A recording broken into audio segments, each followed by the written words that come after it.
Welcome to Bragging Rights, episode 6. I'm on it this week. You're on it this week. Sorry, I just thought I'd catch Josh out then with his head in his hands. I could tell everyone what you've just said and probably get the podcast banned. I was going to say, we've off just YouTube, said that does not go on Patreon. YouTube, and you're like, I could do this. Yeah, let's not do that. Can't you tell we're all fresh today? Yeah, it's 10:40 a.m. on Sunday morning. Travel's not even open. We just broke in. The cleaners are in. Yeah. Like the way you all checked, we know nobody's in. Well, there's some We don't staff. have to There's some look. staff. There's the There is guy some prepping the staff. kitchen. Okay. Yeah, I hope he's going to let us test some food. But anyway, we all had a good week.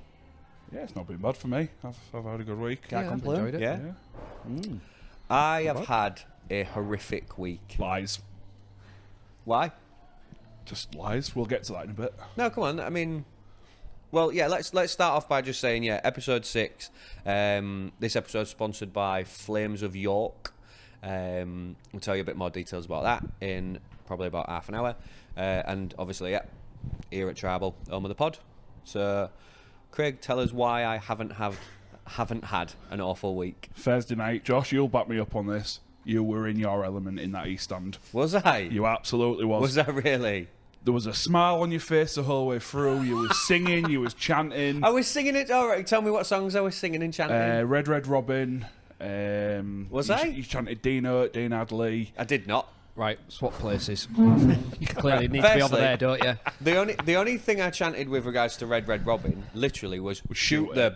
And I actually said it a bit louder than I thought I was. I say it every week anyway. It's like my thing. At one point, you led a little respect for the East Stand. You was, Do you know you what? was conducting in front of the East Stand. I saw I'll you. admit, whilst you were singing a little, because I genuinely like that song and I hate the fact that Rovers use it. Yeah, you've said that before. I haven't was, you were a couple of, like, maybe a verse in, and I was bobbing away like that, and I caught myself. I was like, God damn it, can't do it. It's Would not you fair. say you was bobbing along? Hey.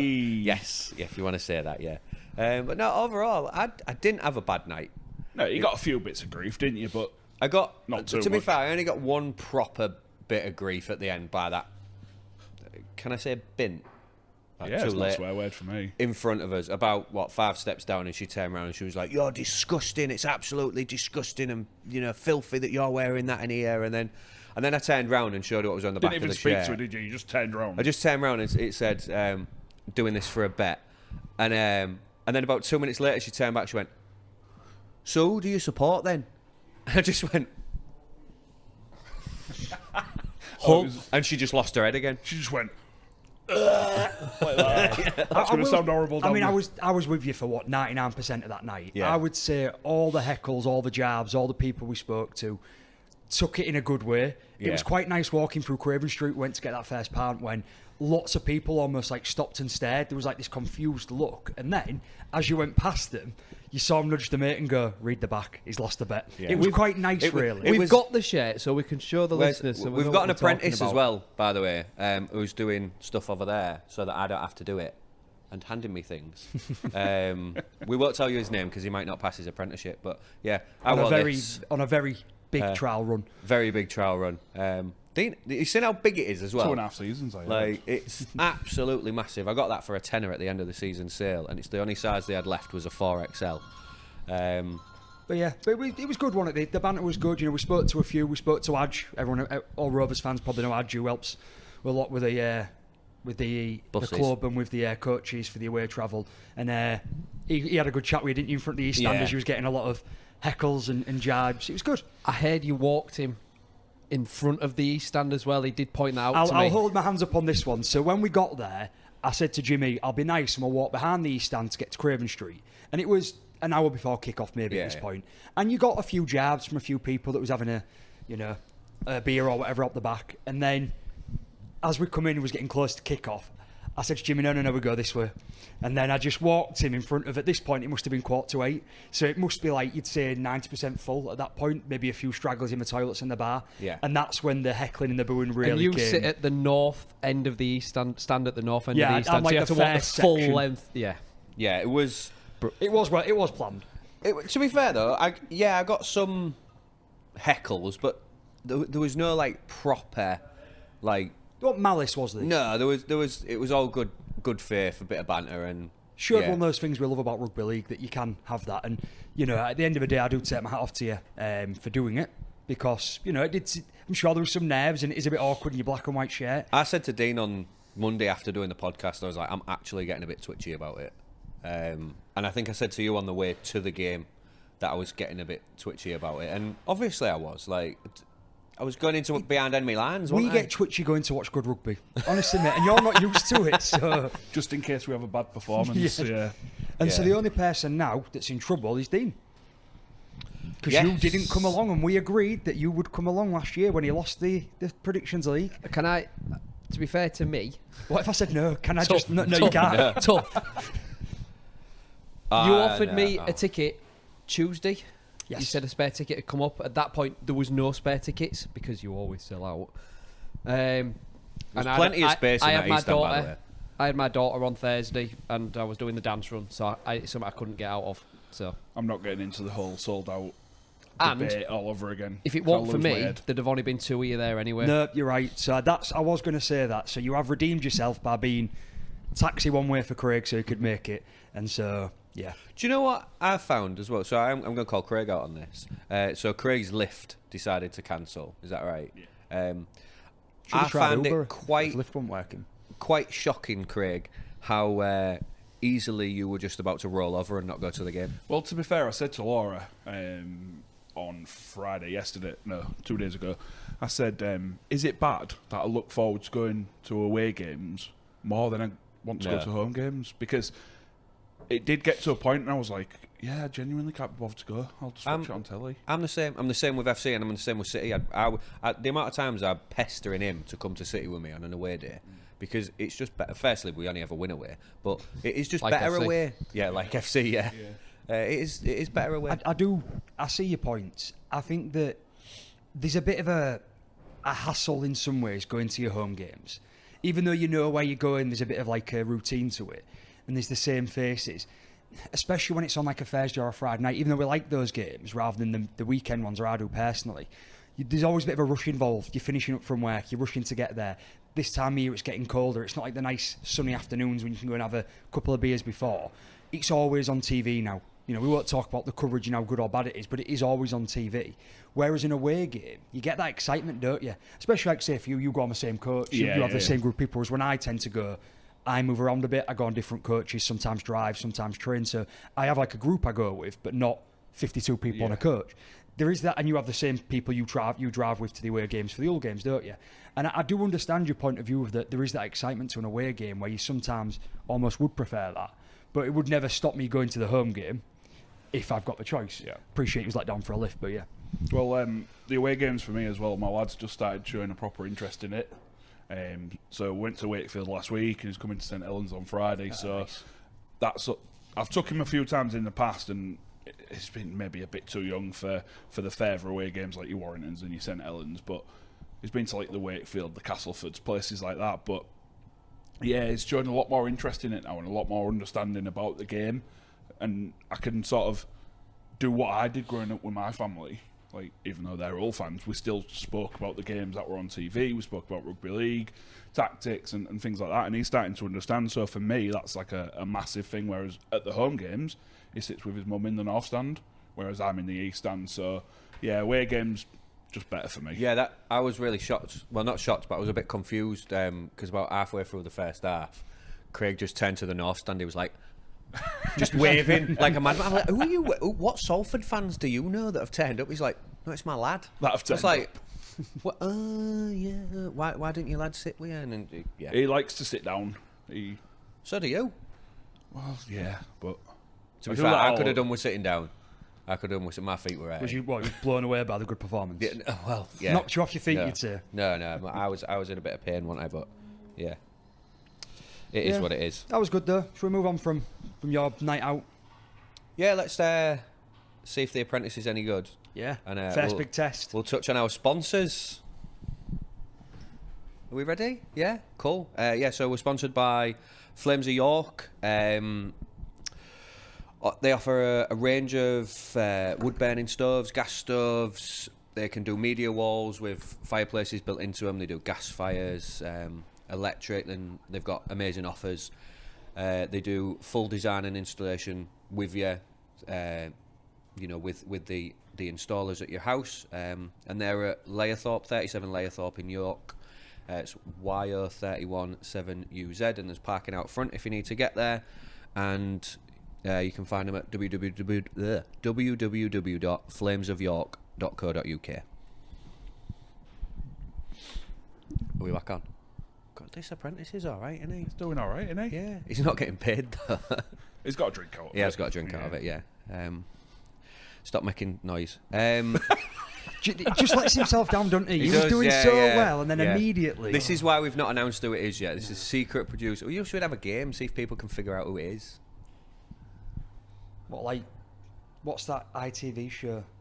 The Mass Singer. The Mass Producer. Oh, Deal or No Deal? That's the one, yeah. Yeah. With Paddy McGuinness, yeah. Yeah. Right. Deal or No Deal's on Channel 4. Threw me out. Right, go on then. It must be your game, because both teams won, but you had a big victory, didn't you? Well, no, we're higher up in the league. And that, yeah. Do you want to lead it, Jimmy, since I use it? No, joking. I will wait, and the listeners and viewers will wait for you to put your Rovers shirt on and come and sit round here. We don't mind. Would never wear a Rovers shirt again. Again. Yeah. I had to say again because I did get forced to wear one on a stag do in Portugal last year. I do have photographic and video evidence of it happening. How All miserable because was you my refused. face for that hour? That's how you look normally, mate. All because you refused to shave your beard. Yeah, why would I shave my beard? It'll grow back. Honestly, right, people can see this now, right? My jaw is actually here. Like, that's how recessed my lower Right, jaw move on is. from this beard. I'm done. Let's talk about the game. Honestly. But yeah. But yeah. So yeah. I need to wear my t-shirt Come on. at some point, don't I? But yeah, it was a flying start. I had us to win, but I didn't think it'd be that comprehensive. No. Like I said, it was a flying start, and everything just seemed to click right from the off. We were getting combinations right, we were getting the passes right. Don't get me wrong, there was a few balls that went to ground, but it was a much better performance than what we'd seen in the last couple of weeks. And I spoke last week about the fact that some people have said we aren't what we were last season. There were signs of that. Don't get me wrong, it wasn't all Rovers. I'll get on to Salford in a bit, but yeah, there were signs there that it's in the making. Yeah, I think that we did look good. You can only play what's in front of you, and we will discuss Salford, I'm sure, quite a bit in this, because we do need to discuss the approach they took to the game, the things that happened outside of the game itself that maybe led to them playing the way they did. But you can only play what's in front of you, and that's what we did. And we dominated in the forwards, despite how niggly they was, which I'm sure we'll discuss in detail. But from your point that we started clicking in attack and we looked good, yeah, we did. And it's because we didn't get pulled into their game. Yeah. Whereas the first couple of weeks, as we've been guilty of in the past, we have been pulled into other people's game plans. We have been dragged into that nitty-gritty and a bit of the sort of play down the middle and lay on the ruck and go slow. We ignored it. Yeah. We just went, that's fine. If that's what you want to do, we're going to throw this ball around, and now we're going to see what we can do with it. And everything seemed to click and work. And then, as you say, a flying start is the right term, because within 20 minutes, we was 4 tries up, and we stood there going, wow, this could be a big score. And it was in the end, wasn't it? Like 42-0. It's as games go, that is a very big winning margin. It's like, 7 tries, sorry. And yeah, just everything seems to go our way, I think, on Friday, and it was one of them games for us. If Saints hadn't have played the Salford kids in the opening round, there would be more attention to our result from Thursday night, because it would be the biggest victory of the year so far for a team to put 42 points and nil someone. Our defence at home, especially over the last... I can't agree, because of the situation that was going on with the Salford team. That. Even not just the Saints game, but with your game as well. Them players, their heads weren't in that game on Thursday, sorry. No, so I don't think you can read too much into the actual result. You just concentrate on what you did right. But, yeah. And I'm not saying every song and dance it'd be amazing and, here's a Wigan, and the Rovers are back where they used to be. But what I'm saying is, it would be grabbing the headlines of, look at this game here. A team has dominated another team. Our Rovers back on top form. But instead, all the headlines are about, obviously, Vegas, but about what's going on at Salford. Because the rumours were flying that they didn't get paid. Then Rowley came out afterwards in the post-match interview and said they're not due to be paid till tomorrow anyways. They're paid on the last day of the month, and that's Friday, February the 28th. Then it's, oh no, they're getting paid next week, and as we've said, we're recording this on Sunday, so 2nd of March today, so they're due to get paid next week. So there's still a bit of a... And now they're saying they won't train until they're paid. Now, but yeah, and so it's an ongoing saga. Really? Yeah, that's the I latest hadn't thing. seen that. So No, I think with my point here anyway is, obviously, I appreciate your input on that. On my term, they'll be talking more around our result. We can't discuss it without saying there's definitely something in the rumours that they wasn't paid. Mm-hmm. There's definitely something in the performance then. So everything we say, I think, today needs a pinch of salt. We do deserve credit for the things we've done and the way we performed and the performances some players had that were very good. But they obviously didn't want to be there on Thursday night. You massively improved in attack. You've shored up a little bit in defence. Yes, they didn't throw much at you. So from your point of view, good progress from your first 2 games, I'd say. Yeah, definitely right on time for a couple of steps in the right direction. Well, we said, didn't we, their biggest mistake was that we didn't play Sneed on Thursday night. Much to Jimmy's dismay. Oh, God. But yeah, like after, well, very early on, 90 seconds, and then not long after that when Reece went off, we were forced to have a bit of a massive reshuffle. It's double contradiction there, innit? But we were forced to have a massive reshuffle in personnel, and where they were playing, like I think Brody went to full back, Hicker went back into the centres, Litton into the halves, and it didn't seem to affect what we were doing, what the game plan was. Everybody sort of moved and adjusted to their new positions. Yeah, it almost became... It wasn't quite a training session. Again, talking about Saints and Salford round 1, where it was a training exercise. It did become that in the second half at times. We did try stuff and we started putting some moves in place that didn't come off, sometimes did. But it did feel a bit like when you used to train and you used to mess around a bit and say, I'll play hooker for a bit. It's like, actually, I know he normally plays centre, but he's going to have a go in the forwards today. And we sort of did a shuffle, and it seemed to spark the players, and they enjoyed trying something different, almost with no risk of it going wrong. It was like, we're already 30 points up. What can go wrong here? And in the past, when we've had these shuffles, it would have been concerning. Disjointed. Yeah, and we'd be like, oh, I don't really want him there. And a point on this, I don't know if you was going to mention it, but don't quote me on this. I've done some research, and we discussed it a bit last night with some friends to see if we could get to the bottom of this. When Evalds went off, we was able to bring our 18th man on in Sam Luckley, which was great to see Big Sam back, and he had a great game going forward. He did, yeah. He was up for it. We believe that's the first time in Super League history that the 18th man's been able to come on due to foul play.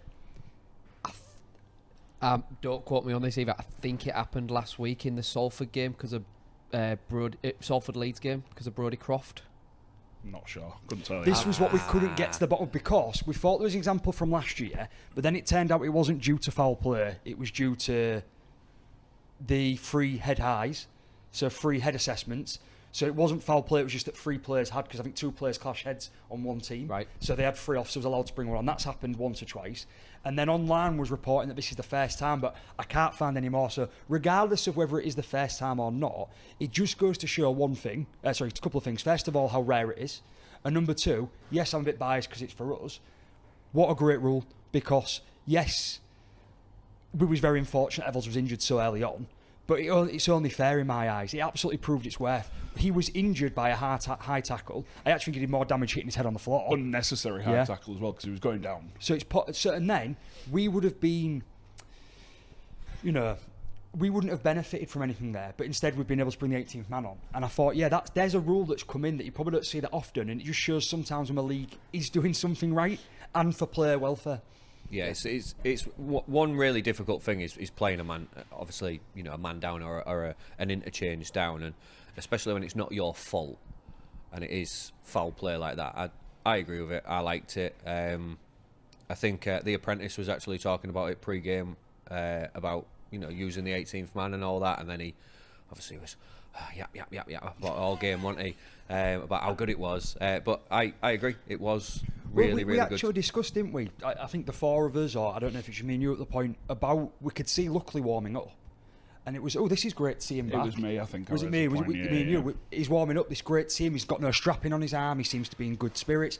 What's the benefit? And I'd said, even if he gets a run out to train with the boys again and get hyped up, even if he's not the 18th man, we don't know. He might just be training with them. Then we checked and he was 18th man, and then what a coincidence that it just so happens that we need him. So, look, I know we've gone on for a few minutes about that. I just wanted to make the point. Even if he didn't play, it gets him back in that game day routine. Absolutely. I thought it was good. Yeah. I raised the point, didn't I, of at what point does the 18th man sort of start to wind down and think, well, I won't be going on today. I'm off for a shower. Yeah, I'm going to go get sorted or whatever. And then obviously you came back with your opinion on that, which I thought was very, very insightful, to be fair. I mean, it's one thing that it happened 90 seconds in, but I mean, that could happen in the 75th minute. Yeah, exactly. And that could be a big game changer as well, having a fully fresh player coming on. So you have got to make sure. Though, as well. Yeah. And I think one of the points I was pushing around with it is that because they are professionals and what they do is that oftentimes, and you can see it if you stick around at the end of games, it happens in football as well as rugby. You can see players that are on the subs bench that don't get on. Obviously, that doesn't happen in rugby very often. The subs don't get on. It does in football more.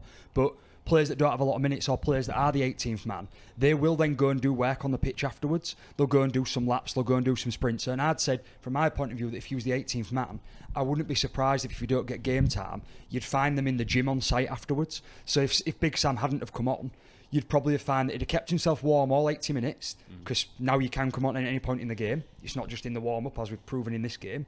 He'll have kept on the bike, he'll have kept stretching, he'll have kept G and the boys up, and when everyone else went for a shower, after the song was sung after winning, you probably found he went in the gym for an hour and did a session, because he will have been pumped up, he will have had the adrenaline of game day, and he's a professional. He's not going to get his body in that position to then not benefit from putting himself through all those paces. And so, yes, it was good that he came on, but it also shows that level of professionality that, you know, rugby's still pushing in the right direction. Yeah, definitely. So, touching on the injuries, because I don't really think there's a lot to say about the game apart from the Salford side of things, which we'll get onto very shortly. But from a Rovers point of view, I don't really think there's much we can say. We can't really read too much into it, and like you said, it doesn't need to be taken with a pinch of salt. So, moving on to the injuries, obviously we had Evans failing a HIA, he'll miss St Helens. Defo. So yeah, and then Martin, he came off very shortly after. Niall Evans with a hip strain. Did he get that missing all them kicks? Really missed? No, he didn't miss one. He did. He took one, kicked it. Missed it. Richardson missed it. Was it Richardson? Richardson was Yeah. 7 from 8 on the night. He did miss one, because He didn't. that last behind us, we were talking about it. Did He must have missed one. He missed the first one, I think. Yeah. He's so all. yeah, my yeah, my might point be is, I know he right. didn't miss a lot on the day, but he's not been that great with a boot since he came to Rovers. Yeah. The thing is, like, he kicked so long at Leeds. You know the ground. You get used to the wind.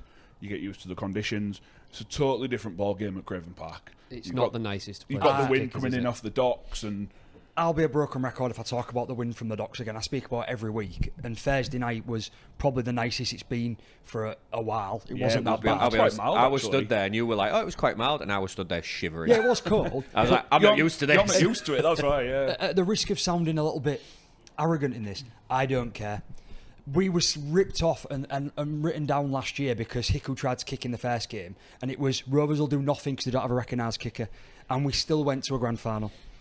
We worked out along the way, Yeah. and we'll work out again, and also the way Danny Richardson played and the way he kicked 7 from 8. I think I'm right in saying that. Yeah, I think it was. I think we've got kickers there. I was going to bring that up because I felt like we were just going to touch on the injuries and then move on to Salford, but I think Richardson does need a big shout out because yes, Stop stealing my thunder. I appreciate Salford probably weren't up for the game that much, and it was a big opportunity for Richardson, but yeah, he was class. Yeah, I'll get on was to him class. in a Led minute. your Stole team my around the thunder park. there a little bit. I don't care.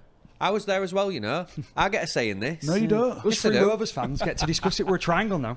I'm just going to sit here like a good little You boy were and leading stay the one by quiet. yourself. Yeah, so So sorry, you're talking about Martin. Martin had a hip strain, and they don't know the severity of it. He was seeing the physio after the game. Obviously, we're recording on a Sunday. News don't usually come out till a Monday or a Tuesday. No. So this was sweating on his fitness a bit. And Minchella, he came off with a tight hamstring, which was said to be precautionary. He said he could still have gone back out there, but it'd have only been performing at 50-60%. So that would probably heighten the risk of worsening the injury, I would assume. And then Burgess He came off at half-time and spoke with Peters, and there was a possibility he might not return. I couldn't find any more on the budgie one. I couldn't find anything. Don't know what the issue is, just that at half-time he was very close to not, as you say, not playing in the second half. But then in the second half, he got through some great work. He did. It didn't look like there was anything wrong with him, so that one maybe... I don't really know what to make of that. Sometimes players shy away in the second half if they've got a knock, but he just seemed to be in full flight. Sometimes adrenaline catches you through, though, doesn't it? Like maybe, definitely. Maybe that's what it was. Maybe it was literally he was just so pumped for the game that, and he found that he might be able to get some tries under his belt quite easily against the team that binned him off last year. Obviously, we've spoken about the injuries quite in depth, and I think that's in part due to the fact that last season, and maybe even the season before, for the most part, we were relatively injury-free. You know, this is the first time we've come out of a game with 3 or 4 injuries for a long time. At this point in the season, 3 games in, to have 4 potential injuries from that game, and to have May and Lewis out already, that total of 6 must be close to our total from last year. Yeah. We were so incredibly lucky, and we've said this time and time again. So, is there a right time to have injuries? No. However, if you can pick when you want to miss at the start of a season, especially if they're only going to be missing a week or 2. I mean, obviously, we got great news with Mikey that it wasn't major, and that it looks like he could even be back for the Saints game, which I'm not in favour of rushing it. Rest him.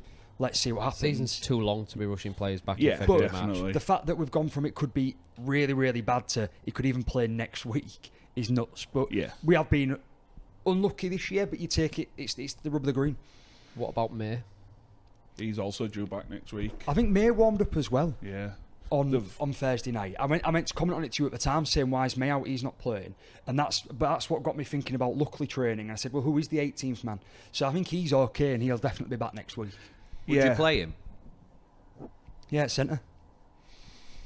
It's fair. Yeah. It's fair. And you'd mentioned that last night, I think, when we were out, that, you know, when he won the NRL, he was playing at centre.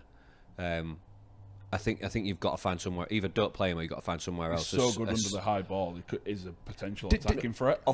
Defensively, he's been so good for us. He has saved and won games. And I know Rovers fans won't agree with this, but last year there were games where he was the man that chased back. He was the man that found himself in the line. So defensively, he is so good. He's probably one of the best defensive halfbacks in the league. Because halfbacks generally get known for missing more tackles than the rest. They get protected from the big boys in the middle. Usually because they're smaller. And they usually drift out to the side to defend. May doesn't... To say he shies away from being tackled, he never shies away from making a tackle. And I know people point to examples when he has missed them. Everyone misses tackles. But he's so good with that. But there's almost too much expectation playing him in the halves. And he's presumably on a good chunk of money. And you think, what we're going to do with him? Because the way Danny Richardson played on Thursday night, if Mikey isn't back, he's definitely still in. But when Mikey is back, Danny doesn't deserve to lose his spot. And Richardson going back to Saints, he's going to have a point to prove. He's going to want you always, especially against your old clubs, you always want to play well. So the question there then is, for me, you say he can play at centre, but then is that fair on Hicku and Gildart? Like, do they deserve to drop out? Well, that's again the beauty of our team at the minute. No, we are sport for choice, and that's why these injuries, bringing it full circle, isn't the end of the world. Because when we made the shift on Thursday night, and don't get me wrong, because we was up in the game and was playing, we looked like we was dominating. There wasn't a panic of, oh, I don't like him there, but it was more of a, this will work out. And it was like, Jez, at the minute, and I'm calling this now, he carries on like this, there is no way he will not be our player of the year this year, or players player. The guy is just leading us forward every time he comes on the field. I saw his stats this morning, and this isn't a dig at him. I was just really surprised. He only made 70 metres. I felt like, watching the game, I felt like I was going to see his stats, it'd be like 120, 130. I think because he makes... I'm not dragging him, but he runs sideways a lot because he sets up a lot. That's not a bad thing that he runs sideways. He's one of the best in the league at going across the line and pulling defenders out. Did that for his try, didn't he? Yeah, and then giving the ball to somebody to find the gap. Yeah, I think with Jez, it makes them runs at moments that you remember. Like, you think he's made many, many yards, because if we're struggling in our 20, 30, whatever, he'll make a 20-yard break or a half break. And they're the ones that you remember in the context of the game. And I think that sort of makes you think he maybe had more meters. But like you say, he does run sideways a lot. He has the most runs from dummy half in the league. So, just trying not to just cut you dead, but I'm going to try and cut you dead. Give us a couple minute or two on Salford, and then we need to wrap up. I'll say something. There's one thing I want to make sure I got in. I think we've covered most of the stuff. There are points I'll make in future weeks about Mickey Mack and Jared Weir-Hargreaves, because I'm changing opinion on some of these things. Past it. I think we can wait for a couple more games to see if what's forming in my head's correct. One thing I want to talk about was our dominance over Salford. So we have now won the last 8 out of 8 quote-unquote home games against Salford. And I say that because the first one of them was actually during COVID and it was played at the Halliwell Jones. So it doesn't count as... It counts as a home game for us, but it wasn't at Craven Park. I forgot we did that. Yeah, so it was in October 2020. It was when COVID hit and it was at Halliwell Jones. There were 3 nillings in there, including Thursday night. The total, the scores combined, 261 to Rovers, 42 to Salford. Oh, it's less than 5 points a game conceded. Well, just around about. Yeah. That is absolutely outrageous. And when people talk about having a bogey team, we must be their bogey team in that. And don't get me wrong, obviously we've lost games to them, but I was astounded at that. I couldn't believe the sheer number of... We have scored 220 points more than them, over them, and they've only managed to get to 42 points in 8 games, which we did in 1 game against them. And Salford, up until this year, were no mugs. They've always been there or thereabouts. So there's something there where I don't know what to read into it, but I was just quite astounded looking at it and going, actually, you must hate coming to Craven Park. I did say last week, you always beat them at home. You said it to me. I got it pointed out by The Apprentice, though, that we missed the good one when that was said last week. Because they don't always beat them at home, do they? Moving on. But yeah, just a couple of minutes on Salford. They were very, very poor going forward. They were very ill-disciplined in defence. I don't know what the penalty count was, but it must have been... I don't think we give many away. Maybe a couple. Rowley came out and he was not happy and he berated his side for that performance. But for me, I said it at the game, that was a very Rowley performance. It was niggly, it was dirty, and that's how Rowley gets his teams playing. I'll back that. He does, I agree. On the first point about how poor they was, I think they had 54% completion. Wow. And I think we had 89. Now, that had changed when I checked this morning. It was 86, so there's a bit of a discrepancy on the Rovers number. But we was in the high 80s to 90. But there was 54% completion. When we talk, it shows that obviously going forward, they offered nothing, basically. There was poor. And I was joking about where was Sneed. Sneed was non-existent. That's one of the worst performances I've ever seen. He spent more time shouting at his own players than he did... Jumping around and waving his arms. Than doing anything else. When it comes to them, though, what you two have just said, I can't agree more in the approach they brought in. I wrote 3 things: nasty, niggly, amateur. It was like watching a low league side in the Challenge Cup when they know they know they don't have the skill to beat them, so they try and get an extra man in. They hold on too long. They niggle. There's the extra arm on the face, which happens across the games at every level. But when you're watching 2 teams in full flight, even when they hate each other, even when it's Rovers and Hull playing, yeah, there's the occasional arm in the face and there's a bit of shoving, but it's not every tackle. They started the game and it just looked like a bunch of, and we've all played these teams, a bunch of folks that go out on a Saturday afternoon to try and smash the opposing team. And then they get frustrated because the other team's actually got some skill and they know what they're doing. And I was so pleased we didn't get dragged into it. But it looked like the game plan was go out there, slow them down in the middle. Our forwards just didn't care. We just powered through them. Our forwards were on fire. And then, playing with creative freedom at the back, we just threw the ball around and scored tries for fun. So, I'm going to end your section with a rhetorical question. I don't need an answer, but put yourself in their shoes. You've gone through the winter with all the troubles that they had. You know, they've come out and they've said things like, I didn't know if I was going to get paid at Christmas, didn't know if I could buy presents, pay my mortgage. Then you get bought out and you think it's all sunny, it's all, you know, everything's fixed. And then the first chance the new owners get to pay you, they don't pay you. What would you do? Should have left when the other teams come in for you then, shouldn't you? It was a rhetorical... Do you not understand what the word rhetorical is? I wasn't going to answer for that point. I'll just say... I just couldn't help myself. Let me just say one thing out then, because he's answered, and then we will move on to the FC thing.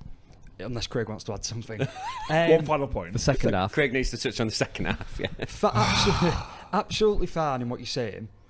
You're meant to be a professional, and I know you haven't been paid right, and I know we've only ever played rugby to nothing like that standard, so you can't say.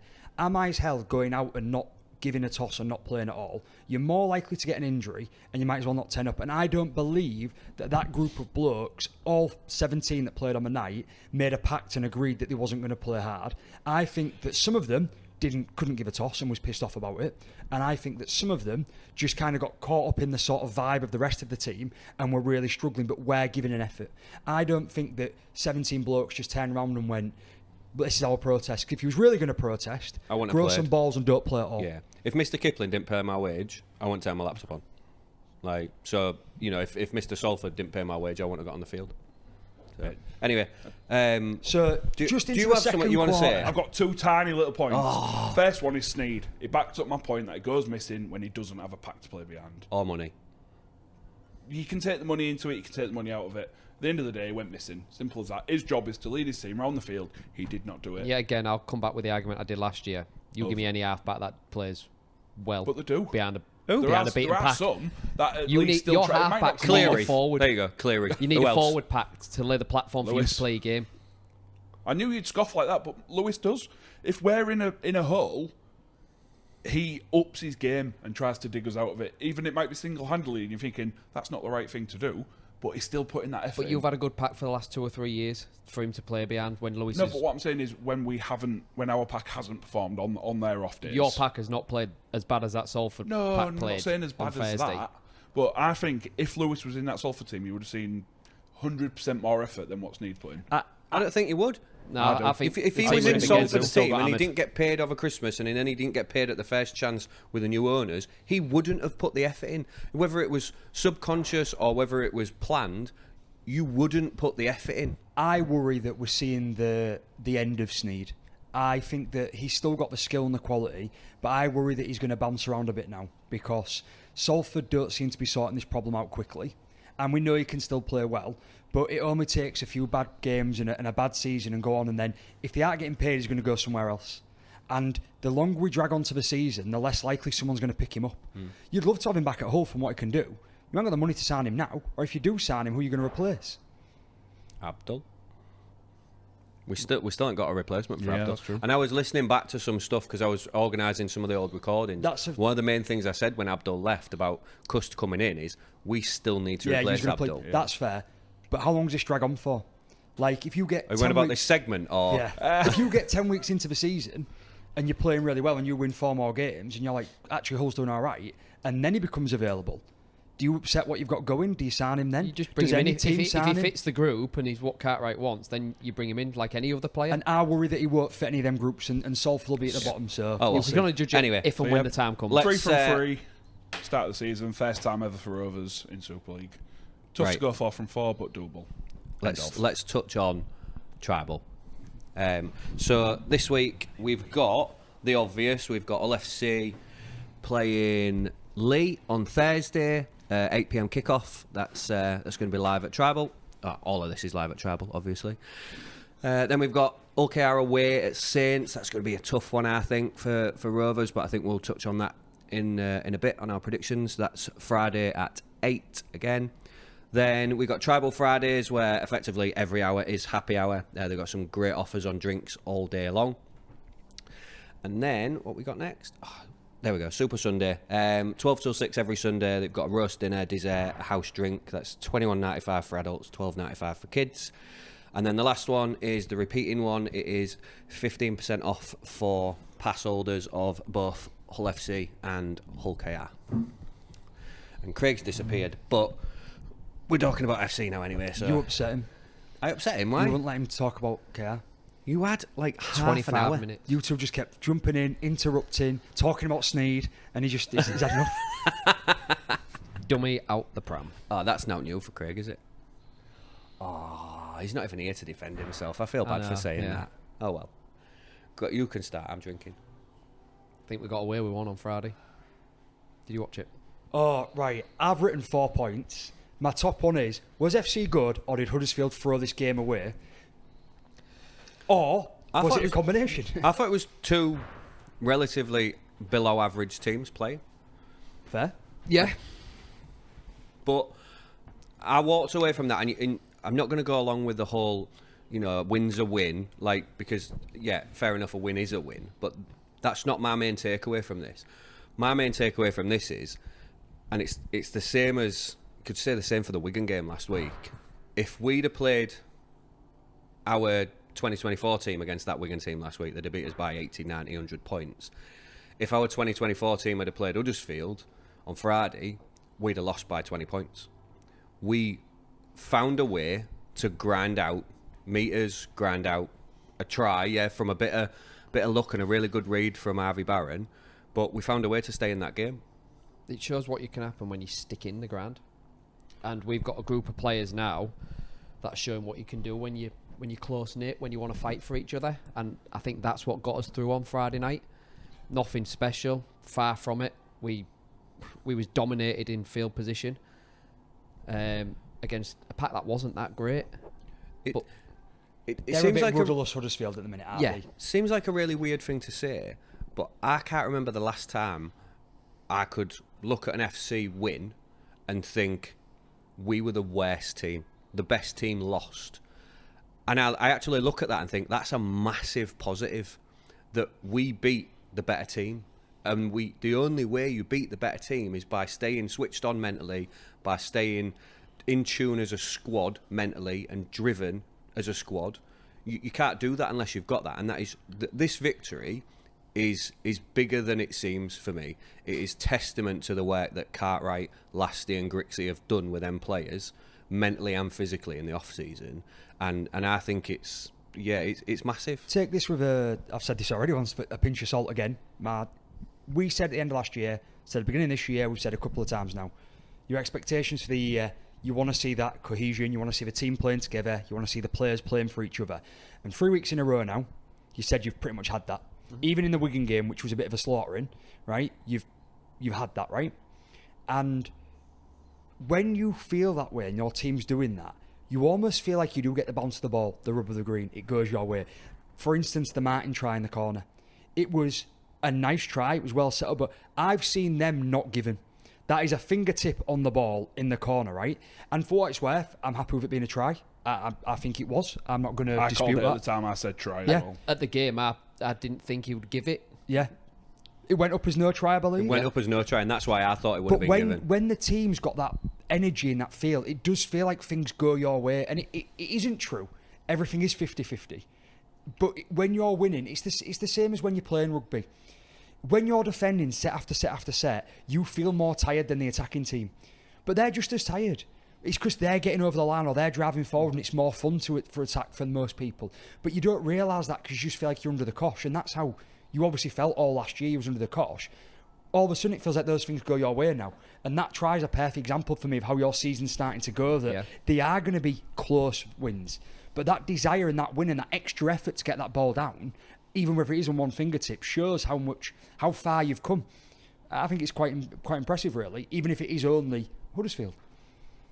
100%.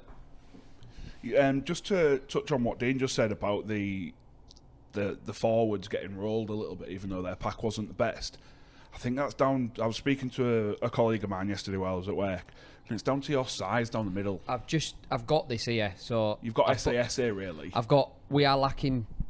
It's become evident the past few games we are lacking SARS, and it's not in the prop department for me because I think we've got SAS here, we've got Knight coming in, we've got Ashworth, Aidan. I know Aidan's not 8 minutes. Aidan's not massive, but he's a good presence in the middle. He does a lot of hard grafting. You need that type of play, a bit like you got with Adley. It's out in the second row and the centres for me. I've got a couple of stats here. Fash when he come on, 39 metres from 8 carries. Lane played 80 minutes. Yeah. 67 from 11 carries. And then I'm not sure on Chamberlain. Isn't he the man that said he's going to be the top meter maker this year before whatever it is? But he leaves. I'm not sure on Chamberlain and Briscoe's stats, but it's not. That's showing to me where we're lacking. I know we've got Zach and Jed's come back in at some point, but that department second row centre's really worrying me now. You've got to be doing better against the Huddersfield. Yeah, definitely. Like I just said to Jimmy then, the colleague I was speaking to yesterday, he went to the game, he's an old fan, and he said Ashworth played 8 minutes and then went off and was done. I'd love to know, well, first of all, is there a niggle? That's the first question I'd like to know about that. He didn't say there was. But secondly, I'd love to know how many minutes Barnforth played, because we took forever to bring him on. He got injured. Oh, did he? Yeah. I didn't notice that during the game. Like, you miss things, don't you? When To be fair, I didn't during the game. It was just after he'd done his hammy. So it took forever to get him on, which does frustrate me. It's one thing that has annoyed me a little bit throughout this season for Game 1 and Game 3. Obviously, Game 2 he played the full game. It took ages to get him on against Catalan, and then it took ages to get him on against Huddersfield. And I'm like, why are we not? This kid is good. Like, this kid is our future 9, I think. I don't think Burrow will, be there forever. And he's just signed a new long-term deal. Why are we not giving him that bit more of a 50-50 split? Because I think he's good enough. The same argument you had with why Parcell was playing so many minutes and Jez won at the back end of last season, maybe. I think, like, you've got an evidently... Admittedly, I didn't really know much about him in the NRL, but evidently Cartwright is a top-class coach. You've got to trust his judgment. At the end of the day, Bamford is a young lad. You don't want him to suffer from burnout like Moy and Charles possibly did last season. So you've got to trust him, and I do trust him. Like, but I'd them love little things will pay dividends in the future for me. When I'm asking this question on the pod, what I really want is I want that answer from him. Like, we had some real good insight from Cookie last week, like, and stuff that we probably never thought about. And I know that Cartwright would probably give a similar answer, a very, very well thought out reason. This is one of the... And that's what I want to know. I'm not changing subjects on a point, but this is one of the things, and I'll probably do it next week, is to talk about Mickey Mack and the role he's playing for Rovers and how it's misunderstood by a lot of fans, but what Peters is asking him to do and what I think he's doing well, whereas a lot of people are frustrated with his performance for us at the minute. And like you said, you're trying to get that from the coach's point of view, not from fans. But going back to your forwards then and who they're bringing on and when they're bringing them on, don't forget you've got this signing coming from the NRL, who's still meant to be on his way, we spoke about. He's been training, apparently. Yeah, so you've got... That should bring some go forward. And I actually expect you to sign Liam Watts in the next fortnight. I've heard he's following a certain fifth presenter to Featherstone. Well, that's what I heard yesterday. But that's because you told me yesterday. No, I didn't tell you yesterday. No, you didn't. That's what I'd heard yesterday. But I think he offers something that... We spoke about the Super League in sort of segments before, your top four and sort of like your middle patch. He's got enough for a middle four team still going forward, I think. He still offers. He was offering for Castleford. He's obviously had a disagreement with Mags and he's walked and he's gone. I don't see him not being in a Super League team next year, but I wouldn't be surprised if he does go to Featherstone. I don't see him in our team, personally. I don't, but he offers something there right now. Hearing what I'm hearing from certain people around the club, what I've heard over the last couple of months is Cartwright is more interested in signing a player with the right attitude, not necessarily what they're going to bring on the pitch, but more what they're going to bring off the pitch. Yes, on the pitch is important, and I don't think Watts brings that right mentality off the pitch. I might be wrong, but just looking from the outside in, and that's why I don't think he'll come to all. There will be question marks signing a player, trying to get the right attitude, and then signing a player that's just had a falling out with their head coach somewhere else. I'd be shocked if you did it, because it would go against everything you've just said in the ethos and what you've discussed before, in that you're trying to build for the future and you're trying to build what we've got, and that takes time over multiple seasons, and it starts off the field. Yeah, I don't think there's even the remotest opportunity now. Like, we've just got Liam Knight coming in. Obviously, it's not officially announced yet, but like Dean said, apparently he's been training. I reckon it's maybe we can't announce it until his work visas come through. He can come over here on a travel visa, and there's now to stop him training, but he can't play. But we've also just brought in Sam Esse from Wigan. We had him back end of last year on a loan, and we've got him until the end of the season again. I didn't know he'd come in. Yeah, it was announced last week. And to be fair, out of the loanees that we had last season, probably one of the better ones. I'm not going to say he stood out, because no one stood out last year, but I am looking forward to seeing what he can do now in an LFC team with the right attitude. Yeah. Because from Wigan he's going to have had a great pre-season under Matty Pete. You know that he's going to have the right attitude. Wigan won't be loaning him out. If he had the wrong attitude, they'd be shipping him out. So, 21-year-old, big unit. See what he can do. Prop, innit? I can't remember. Proper. No, the second row we got was Ruin, and you've signed him. Yeah, I do. Can I talk about one more of your forwards? Yeah. Asiata. What about him? Well, it's just interesting because everyone told me that signing Rory Hargreaves would be a problem, and that he'd spend more time off the field due to yellow cards and bans. But I'm just looking here. So Asiata's played more minutes than Warrior Hargreaves. He's made less metres. That's not his game. That's 10, not his game. Fair, so. He has made more tackles, most of them in the Wigan game, because that's all he had to do in that game. Why do we give him the time? Warrior Hargreaves has made 3 errors across this season. Asiata's made 2. He's made less metres than Hargreaves. That's fine. What's that column there? Yellow cards. Yellow cards or red cards? 0 for the big bopper Warrior Hargreaves. But Asiata, far from a big 1. bopper. Should we talk honestly? You sign these players and they spend more time off the field than they do on. I thought he was very, very poor on Friday. I thought he was poor first half, and I thought he'd come into the game a lot in the second half. After he'd been in. Second half. Sort of up to your team performance in that second half, especially in defence, because I spoke to you guys. I said, your attack's okay, your defence is worrying. Second half, your defence just went whoop. Yeah, that was evident for me. Second half. The first half, we've talked about this, we gifted them field position, penalties, and 27 missed tackles in the first half. We switched that in the second half. We improved massively. And yes, they scored their 2 tries in the first half. Even with them 2 tries, I didn't feel like they was going to break us down. They didn't offer us a lot. Like, the first try was a bit fortuitous, I'd say. Pass that wasn't meant to go where it went, but then we switched off in the middle and they just come back in. And the second try was down to 12 men when Asiata got binned. The numbers pulled in. That was it. Yeah. I didn't feel like they was going to... That was it, really. There was something that happened whilst we were down to 12 men that I want to bring up because I know we've got conflicting opinions. And even at the time. Had this have happened pre the last episode when we had the explanation from Cookie, I would have been screaming absolutely, blue hell. Short kickoffs. Short dropout. So we went for a short 10. Rapana literally just punted it down. You didn't even really get any eye on it or anything. It went about 25, didn't it? Nah, I think it went about 15. 25 inches in the air. But yeah, so we were down to 12. They'd forced a dropout and we went short.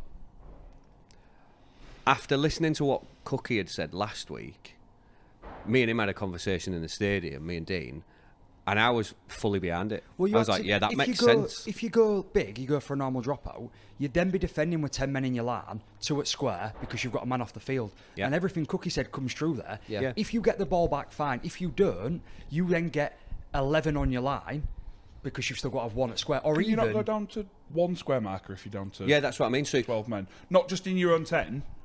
no, I don't field. I don't know. Does it still have to be 2? Yeah, you can. Still have to it has to be 2, yeah. Right, yeah. So you're at 1 square marker, but also on top of that, your fullback's in the defensive line as well. Whereas if you're defending halfway down the field, your fullbacks drop back. I've noticed this week, I've been paying quite a lot of attention to these short dropouts. They've either been won or the team so far has defended the line. If they haven't, if the attacking team, I can't see anything but Featherstone absolutely walking away with a championship now. Like, this guy's a genius. Something I noticed with the short kickoffs, with the short kickoffs, something I did pick up on, when they don't come off and the defending team or the attacking team is the way I get the ball back, they usually lose 2 or 3 tackles because of how close they are to the line. So they have a quick scoot, or they have 1 run in, or maybe 2, and all of a sudden they're already up to like 3rd or 4th. They then try and spread it wide. If your defensive line comes out quickly and shuts them down, they've then got a bit of a run on, but they don't have time to set a move. So in all fairness, even though they're closer to the line, they're worse off than when they can set up from when they take a proper dropout, because then you can do 1 hard run in from a big forward, and then you can get a couple of moves off and you can have options. So I'm actually starting to turn more towards it and say, I see the benefit, I don't dislike it. It's only when it goes horribly wrong, like it did for you against Wigan. It went horribly wrong for everyone last week, except Wick. I'm starting to see the plus and the plus side of it. I didn't get a chance to ask Cookie this, but both as a player and as an assistant coach / head coach now, is it more difficult for a team to attack in the 10 because they don't get that depth as much as they would if they're attacking going from by 30? What he was saying, yes. Because he said I didn't get a chance to ask him, but the defence is more comfortable defending in the 10. That means it's probably harder for the attacking team. I think so. I'll be honest, I don't take anything of what he says as truth anymore. Shut up. I'm not sure Let's that crack was on the with real this one. section because we're getting through it. Can I make a point out then? So you must be pleased, you know what I can say, 2 from 3. Yeah. Of your opening games. that's almost unthinkable at the start of a season, even though you wanted it to be. Looking at the run that you had, I know Wigan is a bit of an anomaly, but they are very good. You must be walking into next week going 2 from 3, which is nearly as many games as you won last year. Yeah. Looking at the first 3 games pre-season, I'd have been looking at maybe 1 from 3. I would have expected us, and I did expect us to beat Huddersfield. But that away win in Catalan was a shock and a surprise, a nice one. The game against Wigan, the result on paper looks horrific. They look poor, don't they, Catalan, at the minute? Yeah, they do. But that result against Wigan, like I say, I'm not peed off about it as such. I'm like, it's not nice to look at. Yeah, but looking at the performance again, still don't think we played bad. I think as a team we were still there as a unit together, and that's all we really asked for. So 3 games in, I'm happy. Going into the season, I thought be lucky to get anything from our first 3 games. You got Catalan away from home, which is a tough task anyway. Wigan at home is Wigan, and Huddersfield with all the players they signed in the off season. Looking at it thinking, God, if we can pick up a win, that'd be a massive achievement. So 2 from 3, I'm really happy with. Just going on to the players who I think did well. We're going to say this most weeks. The wingers, Barron, 232 metres from 20 carries. Helped by a 90-metre run, though. It helps, yeah, but still, he's got to make that run. Well, yeah. He's got to make the catch as well. Herman got the man of the match on Sky and the club man of the match from the website. He was just a nuisance with his offloads and his running. I think he's got the most offload. He leads the league in offloads at the minute. He give the offload to Sezer for Sezer to make the pass for Martin's try, I believe, as well. Yeah. We touched on Asiata. I think he had a good second half. First half he was poor, but Sezer, now he's playing behind a pack that's not getting much metres down the field, and his kicking game's not perfect, but he's still finding a way to get us down the field with his kicking game, and he's leading us around, which I think is something that we massively needed, that and he's helping. To bite you a little bit in the fact that you're relying on a penalty or a 40-20 to. No. Relying on his kicking game just to get us to see what he sees down the field. Even if it's caught on the full, he's getting the metres down the field with a kicking game, which is allowing our defence to move up and pin them down. I worry with Sezer that he'll do what I thought he would do when you first signed him. He will do enough against poor teams because, as we've discussed, that Catalan team hasn't shown up in the season yet. So, and I don't know how he played in that game. Wigan's an anomaly. It was too poorish to average teams on Friday night, Huddersfield and Hull, and he did enough to win by a point. And he'll get the plaudits as the drop goal. If it goes on all season, is he a one-season signing that's going to help you build a bit? Or is he someone that with a better pack, considering his age as well, could be an half-back of the future for you? Because he's getting on. We'll see. So I was going to mention his age. Like, he's a 33-year-old fella, and he's running around that field. He looks like a 23-year-old fella. Like, the energy that he's got and the just the zip that he goes with. Every single time he gets the ball, he looks like a 23, 25-year-old kid. Reminds me a little bit of Danny Maguire in his sort of final couple of seasons where he's still got that brain. I think he's reborn. What we need. He looks a bit reborn, like compared to what he was like when he left the Super League. And I know I mentioned that he played for West pretty much every game last season, and you can't be half bad, even if he's playing for the Wooden Spoonish. You can't be half bad to play most games. Yeah, definitely not. For him to then come here, he's obviously had a good pre-season under Cartwright and got himself in like pretty much probably the best shape possible.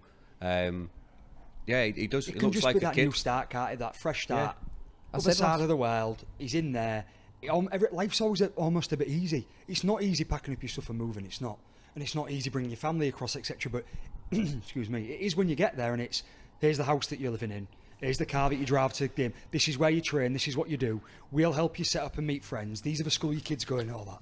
It's not all fresh for him though, is it? He's been over it before. Yeah. So it's not like it's daunting. It's almost quite exciting to say, okay, I know what I'm doing. I've got a job to do, and he can almost focus on that. So he's been better than I expected him to be, and it wasn't because I didn't rate him before.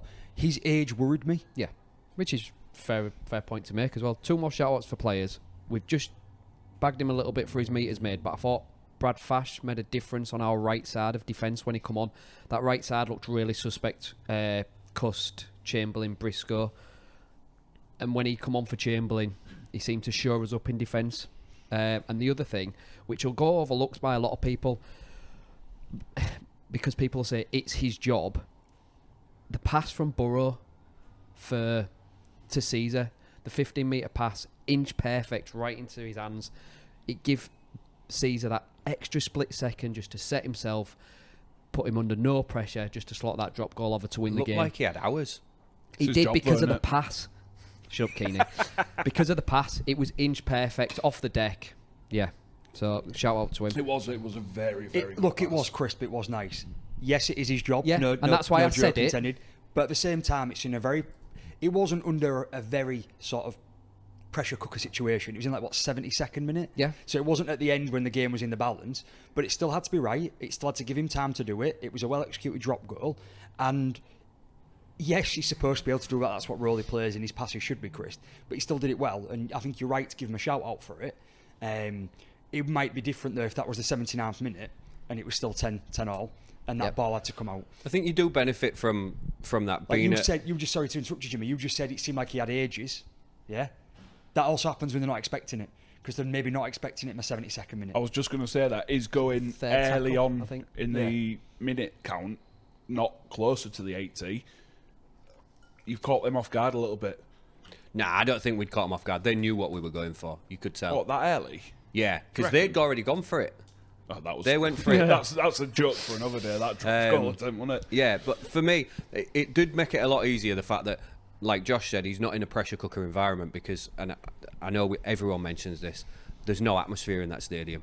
I've just got None. that. I just want to point don't these think two I've ever more, had all these these two more games you guys- points. Before we touch on the atmosphere, Okay. because I don't want to step away too much from the fact Dragging we've been you up talking their about. segment out, aren't they? God, it's boring, isn't it? We've been You've talking about. contributed They've won much. by 1 point and they won't shut up I about don't it. want to get away from the fact we've been talking about Caesar's game Youthful and ability. yeah, and his kicking game as well. And I want to flip back to something I mentioned earlier about replacing Abdul, because Cust had 2 kicks I think all season, and he's not really made an impact with What, it. as in attacking kicks in play? Yeah. It doesn't look like we've got any other option kicking wise than Sezer. And obviously, leading into the season, we thought we had Abdul, whose kicking game, let's face it, is brilliant. We could do with someone else, I think. A lot of teams are like that. May very rarely kicks for you. It's normally Lewis. Harry Smith kicks all the time for Wigan. Yeah, but, all right, so Lomax Wigan kicks all have the got time. about But 5 million Jez kids can in their kick for us academy as well, so Jez does kick quite a lot. You've got Richardson, who can kick. Like, you've got other options. Who have we got But you do that have can pick options, up they're that just slack? not playing right now because you've got Charles in the wings. Yeah. I'd like to see SA have a go at kicking, see if he can do that, because he can do everything I see. else. I put a good grubber through. He did, yeah. He But is yeah, a I'd like to grubby, see SA see if he can do it. You've got to think about your building for the future as well, about what you're signing short term for what you're gaining long term. If Jack Charles is your plan, he can kick. He is the full package. A tiny little short kicking game Right? as well. He knows what he's doing. So you're waiting for him to grow and to mature and be part of your starting setup. So do you go out and sign someone for this year when, by your own admission, you're not even... Of course, you'd love playoffs, but you're not really playoff material. So you're building for the future. It's a long season, mate. It's a long season. Yeah, it's not. Time it's to not grow. what you need right now. Grow, not show. When you've got someone that can kick, and other players will step up. If Sezer gets injured, touch wood, he doesn't, or he has an off day with a boot, other players will come forward because rugby players are a skillful bunch. There will be players in your squad that can do that. You've just never seen them. And maybe, like you say, with Cust an example, if he had to do it more, would it be better? Yes. You just haven't seen a lot. Maybe. I still think I'm just a little bit twitchy about us not having replaced Abdul, and I'm more concerned about our pack getting us down the pitch. yeah, Other but than it that. looks like we signed this big bopper from, if we can call him that. I don't know I how say big pack, he is. I'd say He's- second row Well, he centre is- area. He is pretty bloody No, big, he to be is fair. big, He yeah. looks like a big boy. But yeah, and we'll see how he goes. Back on the stadium, What so a joke. I've got a healthy and rowdy around about 1,000 following from Hull. We definitely create an atmosphere in what was otherwise a dead one. It was all you could hear on telly. Which is testament. If people go absolutely. around saying the K-Com is soulless, which I do believe is it most of the time, what the hell can you say about the John Smiths on a rugby match day? It's It's just dead, such a isn't it? sad and depressing place to go watch rugby. As I seem to go to I go to a lot of away games, I'm wrong, but I always seem to go to Huddersfield away. It's like a fixture in the calendar for me and my brother and my dad and a few others, my wife and friends, and we'll get a train and we'll make a bit of a day of it because I quite like it.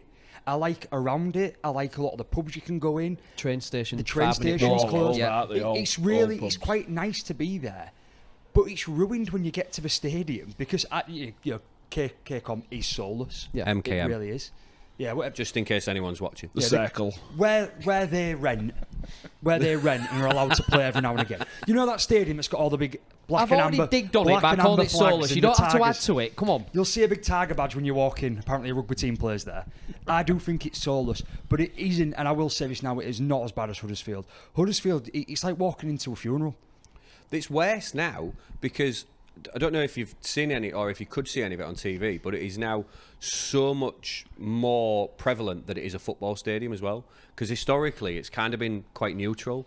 There is blue and white Huddersfield. I feel like I'm wearing a Huddersfield Town top. There's blue and white Huddersfield Town everywhere now. Absolutely everywhere. Is it the Terriers they're called? Yeah. Like written on one side of it, to the point where the Giants fans on Friday were putting flags up to cover where it said Town. Really? So it just said Huddersfield. It felt more soulless. I think the best. I know it's money and whatnot, and obviously Davies ploughed a hell of a lot into that club. And the best thing for you guys, you need a smaller stadium. You need a rugby league stadium, not a football stadium. That's not going to happen. We've already been told it's not going to happen, mate. That would be the best case. Oh yeah, we know what the best case would be. Yeah, it's happening for them. It's happening for Huddersfield. They're actually. I mean, Ken Davies bought the share, hasn't he, off of Halifax? Yeah.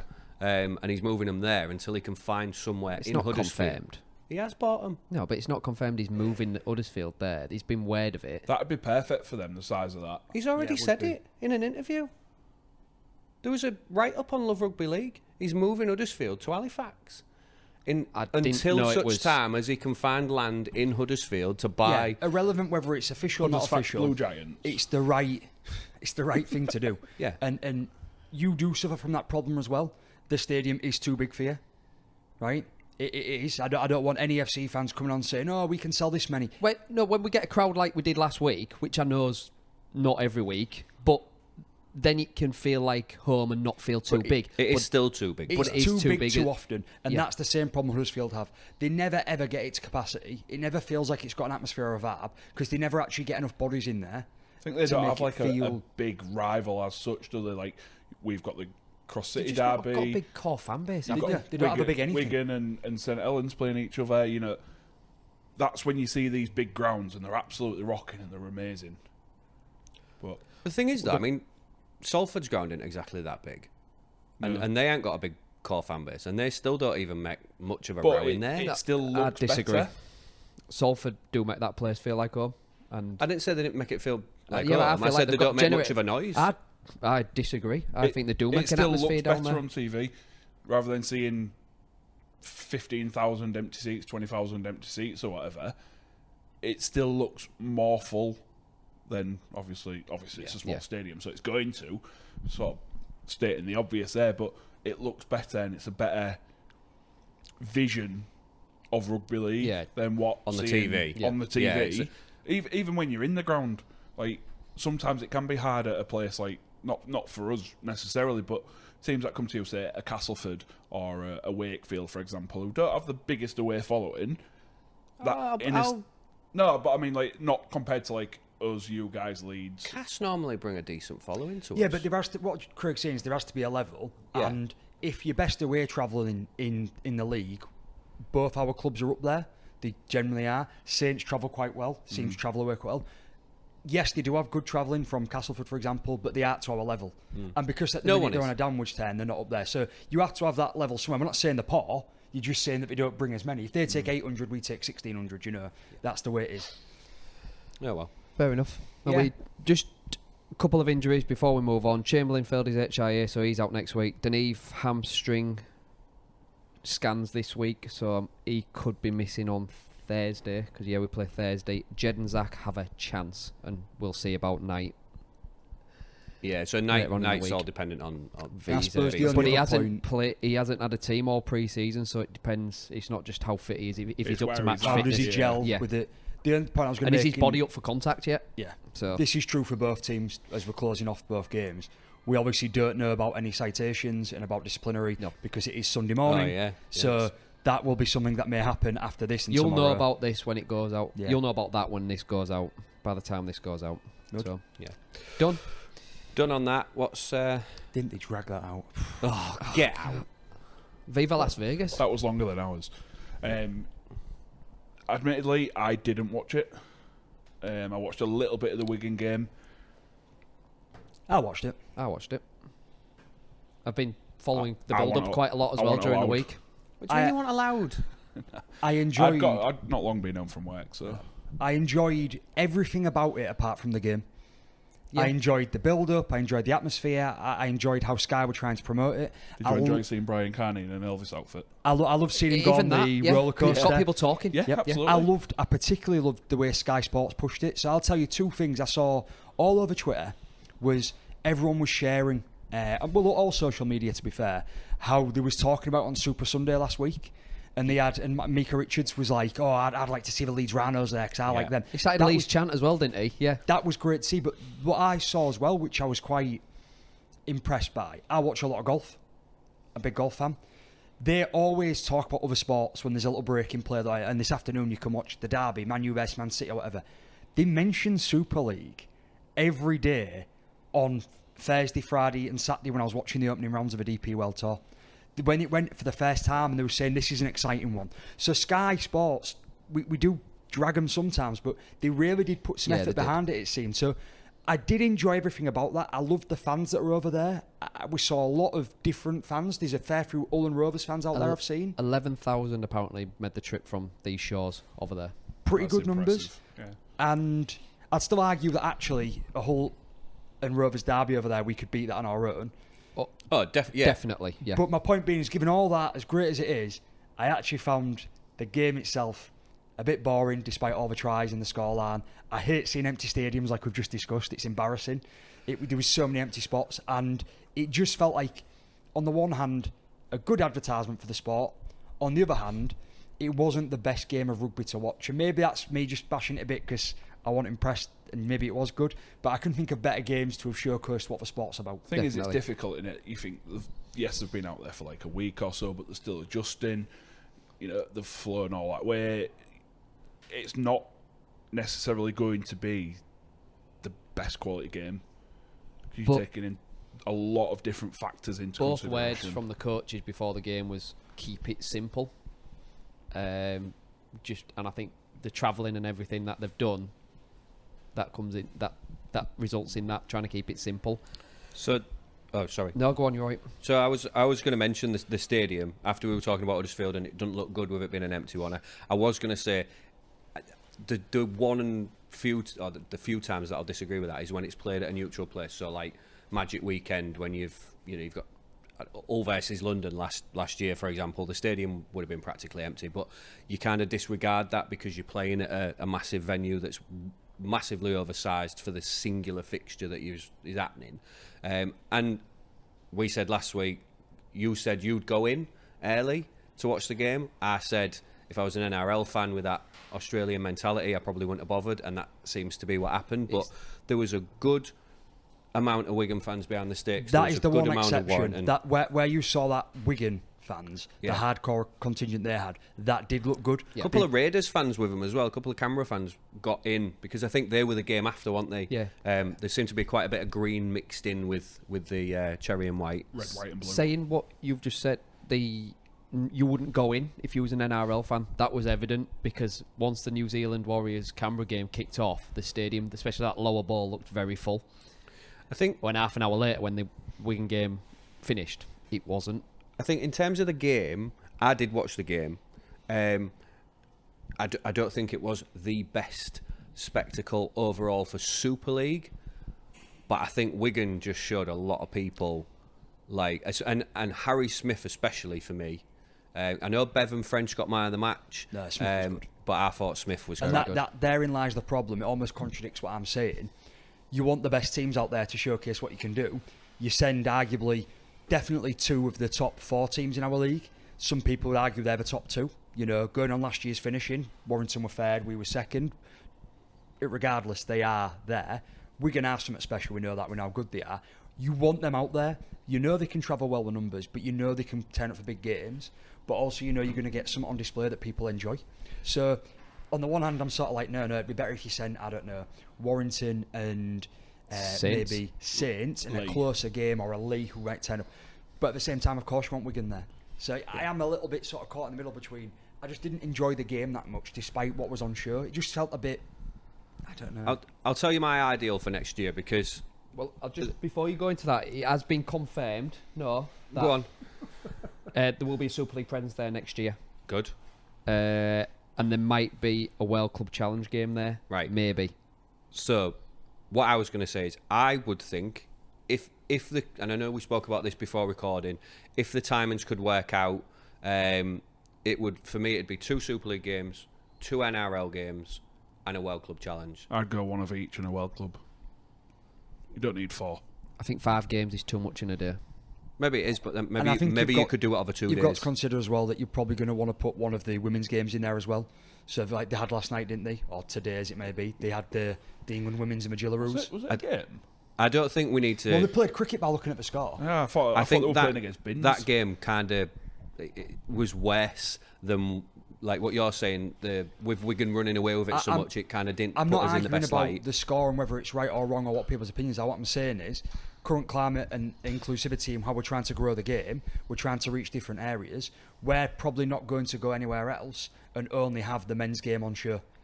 The problem with the women's, the Australian women's, internationally at least, they're too good. They're too far away. I'm not saying it has to be international. Bring 2 of the women's teams from Australia over, but that's another game you've got to factor in. If you're saying 5 games are too much, we're probably not going to be able to turn around and say, right, well, we'll get 4 games in, 2 NRL, 2 Super League done. No, there's probably going to have to be some consideration for some of the other leagues. I personally think next year, my personal opinion, there'll be 1 Super League game, there'll be a World Club Challenge, and there'll be 2 Australian versus Australian games, whether that be a women against women's, a men's against men's. But there's always going to be more Australian games because it's their their thing. This is why I think personally, whether it's doable or not, whether the city or whether the stadium had want it there or not, I think a 2-day Magic Weekend style thing, long term, I'm not saying next year or the year after, but long term, I think that'd be best. Be ideal, if you could get, like, I don't know, maybe a Warrington and a Saints game there and an Old Derby, for example. That'd be class. And then you have the World Club Challenge, and then the day after, or you could even mix them up. So, like, you have like an NRL game, then a Super League game, then a women's game, then an NRL game. So, you know what I mean? Magic Weekend. End on the World Club Challenge. Magic Weekend started to, at times, lose me, even the ones I've been to, when the games aren't good. So I know they're not always derbies anymore, and that was always the best for me. Then when they started changing a bit and you started putting sort of different teams, you'd stand there going like, what time are we on? Oh, well, we're not playing Hull anymore. Are we playing at Magic this week? Oh, it's Salford this year, fine. What's the game before? Oh, it's Wakey and Warrington. I don't fancy that. So then you don't go in. So my point of I expect people to go in and watch these games in Vegas that you rightly said a lot of people won't, there's so much to do. I would fall into that category. If Magic Weekend was in Vegas, even if it was the derby, yes, I'd be in the stadium early to get my seat for the derby game between us, but I probably wouldn't be rushing to get in for any other games because I've gone for that specifically. Whereas if it was where the derby, there's also a World Club Challenge, then there's also 2 NRL teams, I'm a bit more like, well, actually, how often do I get to see NRL teams play? Because they don't want to see us. The Aussies are like, how often do I get to see Super League? So Magic Weekend, I think, is too much of a stretch. And yes, it's long-term planning, but we've got to do like you've just said. We know there'll be a Super League presence next year. And that's the main thing. That's the key. Let's build on that. I think if they do the World Club Challenge there, and it's probably going to be Wigan, let's face it, you're going to have Wigan versus probably Penrith again. You're 2 from 3. This could be your year. Maybe, but I think the next team to step up is probably going to be Leigh. And I think that is off the back of not necessarily Leigh being the best fit on the field, but Beaumont. I mean, he's been there all week, hasn't he? Well, apparently... He'll drag his team there. You're billionaires now, aren't you? Why are you going to do it if you've got loads of money? Saints, Leeds and Rovers have expressed an interest, and they're expecting Leigh to, but they're having a meeting of some sort in the next week or so with all the teams where Radlinski and Fitzpatrick, who've been out there with Wigan and Warrington, are going to be there, and they'll tell everyone what the costs have been and how it's all gone for them. So all the teams have got all the information that they need, and then they're going to invite teams to show an interest. All fans of all teams are going to be like, oh, I want my team to go. But realistically, a Salford, a Wakefield, a Castleford, they're not going to be able to afford it. But it's not afford it. No, will they? Wigan have paid a lot of money though think it was something like 100 grand. Wigan, the 100 grand dream. They've lost 100 grand to start it going. Don't know what they've made since, but I'm sure the article talked about £100,000. I read 100,000, but to get it launched. So bear in mind, me and Rach went last year. We didn't gamble at all, and we blew £3 in a week. So imagine when you take a squad of 21 probably, and support staff, and whoever, you're going to have physios there. You're going to have your water boys. You're going to have your coaches, all that sort. You're going to have so many people there. £3 or 1,500 quid each in a week. Like, it's a lot of money. And let's not forget, because we've already had instances this week, we can't trust our professional players to behave themselves. I know it's not Super League, it's NRL that have had some trouble, but two of the Raiders boys have. Yeah. Well, it's why we can't sign players like Liam Watson, isn't it? Like, refusing. They argued because he wasn't allowed in his bed. And then he's followed him and hit him with an inflatable blow bat that was in the gym that they train in. And I'm like, this is what is going on. Classic rugby league. Before we step off this subject, because I think we're going to get pushed out soon because they're going to be opening very shortly. The only way, from my point of view, for either the whole teams to go, not to go, but the best thing for us to happen if we do go is to be playing each other. I think in terms of following, exposure, marketing and all that, if it's a whole derby, it could be massive. Like, we've had 11,000 fans have gone from these shores. I think 15,000 from Hull would go. Not Hull FC, but from Hull, supporting both the teams. Yeah. If you know in advance, if you can announce, sorry Craig, if you can announce it now, if we can agree it's next year, that can be, for many people across the city, their major holiday of next year. Because and families can go together. And I'd cancel my cruise. Like, we've got a cruise booked for March, it's gone. I mean, I won't go that far. I mean, I'm going to New York, end of this year. Well, I can afford to do cancel both. it. But then I would be like, well, actually, I've now got something else to focus on. I imagine a lot of other people would like, I know Rovers fans that have gone, and I've seen Hull fans online that have gone to this one. So people are willing to do it, and I do agree. Our best chance is a derby, and I would be shocked if we didn't cover the 15k figure. Yeah, I was going to say, if there's probably a couple of games that NRL or the Americans that are into rugby league that they will want to see live, surely it would be a Hull derby and a Saints Wigan. They're probably your two biggest fixtures. But you're going to lose Wigan over the next couple of seasons. Yeah, but I just mean like... Yeah, no, I'm just saying, they're the two fixtures, you can't see Wigan not playing in the World Club Challenge if it's happening. So, no, I anyway, agree, but... We've predictions. Got 12 minutes before Dean needs to run out the door, so... Okay. So, we've had this in the pipeline for a few weeks.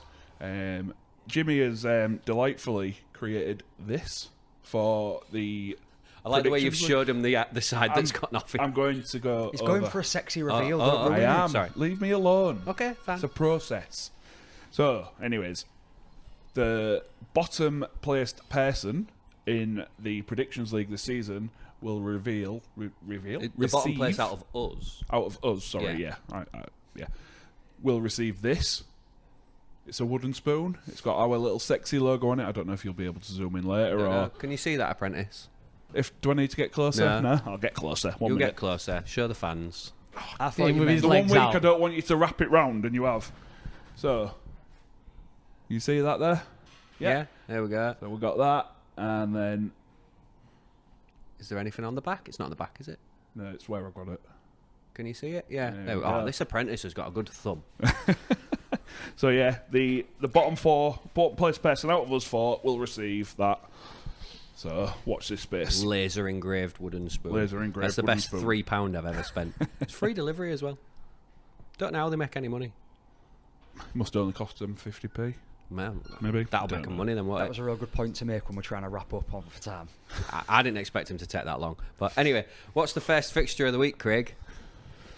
Just to mention before we do that we can't give an update on the league this week with it being Sunday morning, and we've still got one game to go. Only an update. So, obviously, I could say me and Craig are doing really, really well this week, and you two are doing really poorly. But we won't. We'll just move on to And next shout week's out predictions. to Amy from Tribal, who is also up there with us. Yeah, Still on for a great week. Grand Slam this week. Right.